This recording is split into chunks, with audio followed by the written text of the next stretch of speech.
পড়তে বা কিছু করতে বসলেই মনোযোগ থাকে না, বারবার ফোনে নোটিফিকেশন চেক করেন, তাহলে এই 5টি টিপস আপনার জীবন বদলে দিবে। শেষটা কিন্তু মিস করবেন না। Number 1, digital detox. পড়ার সময় ফোন অন্য রুমে রেখে দিন, কারণ একটা নোটিফিকেশনের কারণে মনোযোগ নষ্ট হলে প্রায় 23 থেকে 25 মিনিট টাইম লাগে মনোযোগ ফিরতে। নাম্বার 2, মাল্টিটাস্কিং বাদ দিন। একসাথে অনেক কাজ করলে ব্রেন ফোকাস হারায়। এক সময় শুধু একটাই কাজ, এটাই সবচেয়ে বড় focus secret. Number 3, Pomodoro technique. একটানা না পড়ে 25 মিনিট পরে 5 মিনিট ব্রেক দিন, এতে আপনার ব্রেন রিফ্রেশ থাকে। নাম্বার 4, লক্ষ্য স্থির ও পানি পান। টেবিলে বসার আগে লক্ষ্য স্থির করেন আজকে কতটুকু পড়বেন।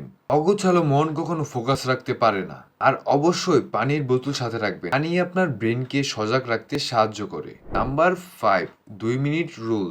কাজ শুরু করার আগে নিজেকে বলুন, আজ 2 মিনিট পড়বো। দেখবেন একবার পড়া শুরু করলে পড়া থামবে না। এই 5টি টিপস আজই ট্রাই করুন এবং এমন আরো টিপস পেতে আমাদের চ্যানেলটিকে ফলো দিয়ে রাখুন। ধন্যবাদ।